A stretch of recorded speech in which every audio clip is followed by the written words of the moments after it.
राज्यभरात पुढील 2 दिवसात वादळी वाऱ्यासह मुसळधार पावसाचा अंदाज आहे। हवामान विभागाकडून मराठवाड्यासह विदर्भाला सतर्कतेचा इशारा देण्यात आलाय, तर राज्यातील काही भागात मध्यम स्वरूपाच्या पावसाची शक्यता आहे। राज्यातील पावसाबद्दल एक धक्का देणारी आणि चिंता करायला लावणारी बातमी आता समोर आली आहे। तब्बल 1000 किलोमीटर लांबीचे पुढच्या 12 तासांमध्ये महाराष्ट्रावर ढग आदळणार आहेत। त्यामुळे हवामान खात्याने सर्व शेतकऱ्यांना आणि नदीच्या किनारी राहत असणाऱ्या नागरिकांना सुरक्षित राहण्याच्या सूचना या ठिकाणी आता देण्यात आल्या आहेत। पुढचे 12 तास महाराष्ट्रातील या जिल्ह्यांसाठी भयंकर धोक्याचं असल्याचं यामध्ये सांगण्यात आलंय। कारण अरबी समुद्र आणि बंगालच्या उपसागरामधून 1000 किलोमीटर लांबीचा एक मोठा ढग या ठिकाणी महाराष्ट्राच्या दिशेने पुढे पुढे सरकू लागलाय। हा ढग जेव्हा फुटेल तेव्हा यामध्ये पाणीच पडणार नाही, तर दगडासारख्या गारा पडतील आणि विजांचा कडकडाट तुम्हाला पाहायला मिळेल। हवामान खात्याने पुढच्या 10 दिवसांसाठी डबल तीव्रतेचा रेड अलर्ट उद्यापासून जाहीर केला आहे। काही जिल्ह्यांमध्ये शाळा कॉलेज बंद सुद्धा होण्याची शक्यता वर्तवण्यात आली आहे, कारण हा हवामान खात्याचा आतापर्यंतचा गंभीर इशारा या ठिकाणी सांगण्यात आला आहे। त्यामुळे भारतीय हवामान खात्याने आजपासून संपूर्ण महाराष्ट्रामध्ये पुन्हा एकदा काही जिल्ह्यांमध्ये आता तुफान गारपीट महाभयानक चक्रीवादळाचा धोका यामध्ये वर्तवण्यात आलाय। सध्याला ठिकठिकाणी आबाळाचं वातावरण आता भयानक काळं तयार झालं आहे। थोड्याच वेळामध्ये तुम्हाला आबाळ फाटल्यासारखं जाणवेल। आता त्यामुळे येत्या 2 तासांमध्ये काही भागात वादळी वारा, काही भागात गारपीट, तर काही भागात मुसळधार ते अतिमुसळधार पाऊस होण्याची शक्यता यामध्ये वर्तवण्यात आल्या। हवामान खात्याकडून ज्या जिल्ह्यामध्ये तुफान गारपीटीसह मुसळधार पाऊस पडणार आहे याची यादी या ठिकाणी आता जाहीर करण्यात आल्या। सध्या जरी तुमच्या जिल्ह्यामध्ये आता या ठिकाणी शुद्ध आणि व्यवस्थित वातावरण वाटत असेल, तरी सुद्धा अर्ध्या ते 1 तासांच्या आतमध्ये हे वातावरण पूर्णपणे आता आबाळाचं काळं दिसणार आहे आणि पावसामध्ये रूपांतर झाल्याचं तुम्हाला पाहायला मिळेल। होय, ही बातमी या ठिकाणी साधी सुद्धा नाही, तर काही भागामध्ये उद्यापासून शाळा कॉलेज या ठिकाणी आता बंद होण्याची शक्यता वर्तवण्यात आल्या। अशी गंभीर परिस्थिती निर्माण होण्याची शक्यता वर्तवण्यात आल्या। यामध्ये निसर्गाच्या एक अशा कोपाचा इशारा यामध्ये देण्यात आलाय, जो पाहून हवामान तज्ज्ञ देखील या ठिकाणी हैराण झाले आहेत। 5 मिनिटांपूर्वी संपूर्ण महाराष्ट्राचा एक सॅटेलाइटद्वारे जवळपास 2 ते 3 किलोमीटर आता उंचीवरून फोटो काढण्यात आलाय आणि त्यामध्ये जे दिसलंय तर ते अतिशय भयानक दिसलंय। हे चित्र म्हणजे 1000 किलोमीटर लांबीचा एक मोठा ढग महाराष्ट्राच्या दिशेने पुढे सरकू लागलाय, ज्यामुळे संपूर्ण महाराष्ट्रात हाहाकार उडणार आहे। अतिशय धोक्याचा इशारा यामध्ये देण्यात आलाय। हे संकट खूप भयानक आहे, त्यामुळे याला हलक्यात अजिबात घेऊ नका। आज उद्या आणि परवा असं 3 दिवस आता या जिल्ह्यातील शेतकऱ्यांना लोकांना डबल तीव्रतेचा रेड अलर्ट देण्यात आला आहे। एक मोठं संकट महाराष्ट्राच्या दिशेने या ठिकाणी येऊ लागले, ज्यामध्ये मोठा वादळी वारा, गारपीट आणि या ठिकाणी आता ढगफुटीचा इशारा देण्यात आल्याचं सांगण्यात आलंय। मागील 15 ते 20 दिवसापासून 2 टप्प्यात महाराष्ट्राला अवकाळी पावसाने झोडपलंय। काही ठिकाणी गारा पडल्या, काही ठिकाणी शेतकऱ्यांचं आता नुकसान झालेलं होतं। शेतकऱ्यांच्या डोळ्यातलं पाणी अजून थांबलं नव्हतं, पण शास्त्रज्ञांनी दुसरा सगळ्यात मोठा धोक्याचा इशारा पुढच्या 12 तासांसाठी आता देण्यात आला आहे। तो धोक्याचा इशारा आजपासून चालू होतोय। 20 जिल्ह्यांची यादी सांगण्यात आली। या 20 जिल्ह्यातील सर्व शेतकऱ्यांना आणि लोकांना सावध राहण्याचा सर्वात मोठा इशारा यामध्ये देण्यात आलाय। आता जे लोक या वादळाला आणि या ठिकाणी पावसाला हलक्यात घेतील त्यांचं खूप मोठं नुकसान या ठिकाणी होऊ शकतं। अशा प्रकारचा गंभीर इशारा या ठिकाणी देण्यात आलाय। हवामान तज्ज्ञांच्या मते आज आणि उद्याचा दिवस महाराष्ट्रातील हवामान इतिहासाच्या दृष्टीने सगळ्यात भयानक आणि काळा या ठिकाणी ठरू शकतो। आता तुम्हाला वाटत असेल की सध्या आकाश एकदम शुभ्र आहे, फक्त आभाळ आलंय आणि या ठिकाणी आता पाऊस पडणार की नाही असं वाटत असेल, तर तुम्ही आता सावधान व्हा। कारण हाच तो धोका आहे जो वादळापूर्वीची शांतता या ठिकाणी असते, ती सध्या या ठिकाणी तुम्हाला आता पाहायला मिळेल।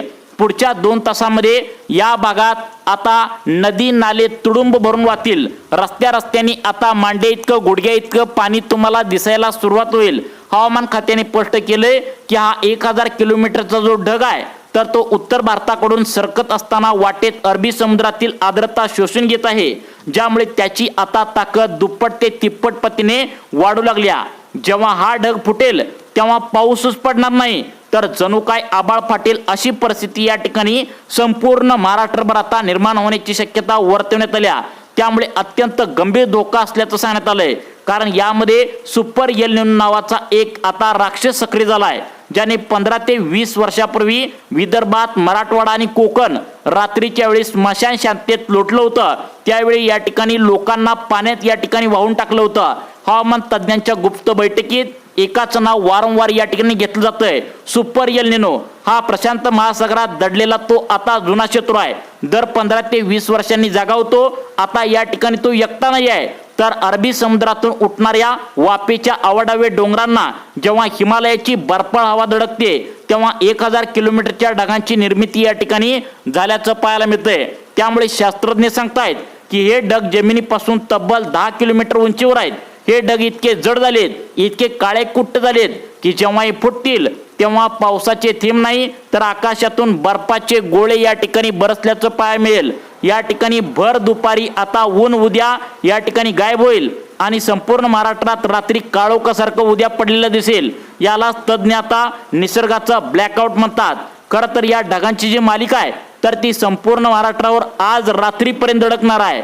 त्यामुळेच हवामान विभागाने दररोज म्हणजे प्रत्येक दिवशी कोणकोणत्या जिल्ह्यांना सर्वात मोठा धोका या ठिकाणी आता वर्तवण्यात आलाय, याची यादी आपण लगेच पाहणार आहोत. बघा, काही दिवसापूर्वीच हवामान विभागाने या वर्षीचा मान्सूनचा अंदाज सांगण्यात आला होता, ज्यामध्ये एल निनो सक्रिय आहे असं यावर्षी सांगण्यात आलं होतं, ज्याने सगळ्या शेतकऱ्यांची चिंता वाढवली होती. पण तेवढ्यात उष्णतेचा एक धोक्याचा इशारा महाराष्ट्राकडून देण्यात आला होता. सगळ्यात महत्त्वाचं म्हणजे आता तुम्हाला मागच्या वेळी जे काय अंदाज सांगण्यात आले होते ते पूर्णपणे खोटे ठरले आहेत आणि पावसाचा नवीन अंदाज आत्ताच 5 मिनिटापूर्वी जाहीर करण्यात आला आहे. मग आज कोणत्या जिल्ह्यामध्ये आता मुसळधार पाऊस पडणार आहे, उद्या कोणत्या जिल्ह्यामध्ये आता मुसळधार पाऊस पडणार आहे, कोणत्या तारखेपासून शाळा कॉलेज बंद होण्याची शक्यता आहे, हे सुद्धा तुम्हाला या व्हिडिओच्या माध्यमातून आम्ही टप्प्याटप्प्याने आता पुढे सांगणार आहे. तर बघा, सगळ्या पद्धतीने आता कशा पद्धतीने हे आता आबाळ कोसळणार आहे. हवामान अभ्यासकांनी दिलेल्या माहितीनुसार महाराष्ट्राचे चारीच्या चारी कोपरे आता संकटाच्या कवेत या ठिकाणी अडकलेले असून या ढगांचा पहिला मोठा तडाखा महाराष्ट्राच्या दक्षिण भागाला म्हणजेच कोल्हापूर, सातारा, सांगली या जिल्ह्यांना आता पुढचे 12 तास अत्यंत आणि गंभीर स्वरूपाचा पावसाचा धोका यामध्ये सांगण्यात आला आहे.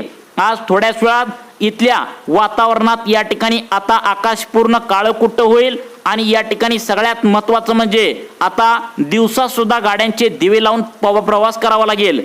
त्यानंतर सगळ्यात महत्त्वाचं म्हणजे पुढचा धोका सांगण्यात आलाय कोल्हापूर, पन्हाळगड.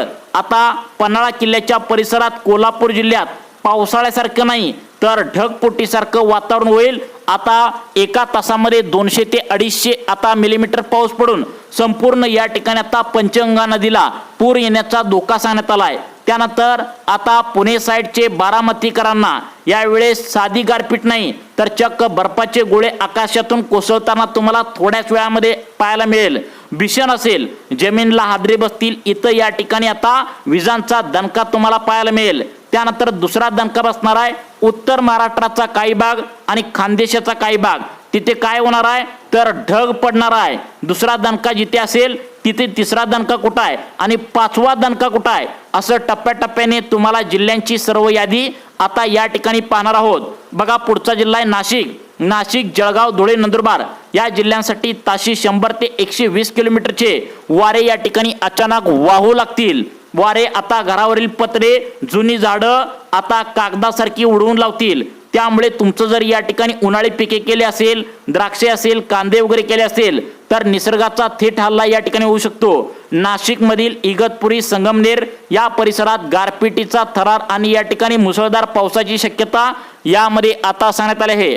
त्यानंतर तिसऱ्या टप्प्यात नंबर लागतोय मराठवाड्याचा. आता बघा, मराठवाड्यामध्ये जे काही जिल्हे आहेत त्या जिल्ह्यामध्ये आता भयानक धडाका उडणार आहे. कोणते जिल्हे आहेत ते पुढे सांगतो. आता तिसरा टप्पा झाला की चौथ्या टप्प्यात विदर्भ आणि 5व्या टप्प्यामध्ये मध्य महाराष्ट्र. तर तिसऱ्या टप्प्यातील जिल्ह्यांची यादी पाहतोय. मराठवाड्यातील या ठिकाणी आता छत्रपती संभाजीनगर, जालना, बीड, धाराशिव, लातूर, परभणी आता या जिल्ह्यामध्ये आता मुसळधार ते अतिमुसळधार पाऊस पुढच्या 12 तासांसाठी या ठिकाणी आता वर्तवण्यात आलाय. पावसाळा या ठिकाणी जबरदस्त होईल. त्यानंतर हिंगोली आणि नांदेडमध्ये वीज कोसळण्याच्या घटनांमध्ये वाढ होण्याची शक्यता देखील यामध्ये आता वर्तवण्यात आल्या. त्यानंतर चौथा टप्पा यामध्ये सांगण्यात आलाय विदर्भातल्या जिल्ह्यांना धडाका बसणार आहे। विदर्भातील नागपूर, वर्धा, वाशिम, अकोला आणि अमरावती या पट्ट्यात ढग फाटल्यासारखं परिस्थिती या ठिकाणी तुम्हाला थोड्याच वेळात पाहायला मिळेल। येथील या ठिकाणी आता हिमालयाची थंड हवा जेव्हा धडक होईल तेव्हा विजांचे असे काही लोड जमिनीवर आदळतील की सिमेंटची गरई या ठिकाणी आता थरथरायला लागतील। अनेकाला हे कसं काय वाटतं, परंतु अरबी समुद्र आणि बंगालच्या उपसागरामध्ये एक कमी दाबाचं क्षेत्र तयार झाल्याची माहिती या ठिकाणी समोर आली होती आणि त्यामुळेच या ठिकाणी आता जबरदस्त फटका बसण्याची शक्यता आहे। सगळ्यात महत्त्वाचं म्हणजे 1000 किलोमीटरची जी काय आता ढगांची साखळी आहे ही एकत्र आल्या आणि हे काळे ढग आता जड झालेत आणि जमिनीच्या दिशेने पुढच्या 2 तासामध्ये ज्यावेळी आदळताना तुम्हाला पाहायला मिळतील त्यावेळी पाण्याचे थेंब नाही तर बर्फाचे गोळे असतील। ही निवळ पावसाची बातमी नाही तर निसर्गाचा रौद्र रूप तुम्हाला या ठिकाणी पाहायला मिळेल। बळीराजाला म्हणजे शेतकरी बांधवांना आमची हात जोडून विनंती आहे की या इशाऱ्याला गांभीर्याने घ्या, कारण अनेक शेतकरी बांधवांनी आता पेरणीची तयारी सुरू केल्या, अनेकांनी पेरणी केल्या। कारण हा जो पाऊस आहे तर ते पेरणीचे आता उगवलेले कोंब वगैरे असतात तर त्यांना या ठिकाणी वाहून नेण्याची धोक्याची शक्यता असते। तसेच या ठिकाणी अनेकांनी उन्हाळी पिके साठवून ठेवले असतील तर शेतात पडून नसतील तर त्या ठिकाणी ताडपत्री प्लास्टिकने वगैरे झाकून घ्या। वाऱ्याचा वेग जास्त असल्याने फक्त झाकून उपयोग नाही तर त्याला वजन घट्ट करा। पशुधनांची काळजी घ्या म्हणजेच प्राण्यांची काळजी घ्या। वीज कोसळण्याची भीती सर्वाधिक असल्याने जनावरांना झाडाखाली किंवा कच्च्या गोट्यात बांधू नका। शक्य असल्यास पक्क्या इमारतीचा आडोशाला न्या। बाहेर पडणं टाळा। विजा चमकत असताना मोबाईलचा वापर करू नका। बाहेर पडणं टाळा। या परिस्थितीचे गांभीर्य इतके आहे की खुद प्रशासनाने आणि तज्ज्ञांनी यावर आता लक्ष ठेवण्यासाठी हायटेक कंट्रोल रूम उघडल्या। पुणे वेधशाळेने सॅटेलाइट पुरावे दिल्यानंतर आता संपूर्ण यंत्रणा हाय अलर्टवर या ठिकाणी आता जागी झाल्याचं पाहायला मिळतंय। त्यामुळे आज, उद्या, परवा आतापर्यंत जी आता तुम्हाला माहिती सांगितली या 3 दिवसामध्ये महाराष्ट्रामध्ये मुसळधार ते अतिमुसळधार पावसाची शक्यता या ठिकाणी वर्तवण्यात आल्या। तसेच जर ढगफुटी झाली आणि महापूर आला, नद्यांचं पाणी वाढलं तर या ठिकाणी पुढच्या 2-3 दिवसानंतर शाळा कॉलेज देखील आता या ठिकाणी महापूर आल्यामुळे बंद सुद्धा होऊ शकतात, अशी सुद्धा शक्यता सूत्रांमार्फत वर्तवण्यात आल्या। आतापर्यंत जी मला बातमी सांगितली तर आम्ही या बातमीची 100% पुष्टी करत नाही। ही केवळ एक पावसाबद्दलची शक्यता आहे। निसर्ग कधी त्याचे रूप बदलू शकतो, त्यामुळे घाबरून जाऊ नका, पण सतर्क राहणं या ठिकाणी आता आपल्याच हातात आहे। त्यामुळे तुम्हाला अशाच प्रकारचे व्हिडिओ पाहण्यासाठी आपल्या लाईफ चेंज मोटिवेशन या चॅनलला आत्ता सबस्क्राईब करा। धन्यवाद।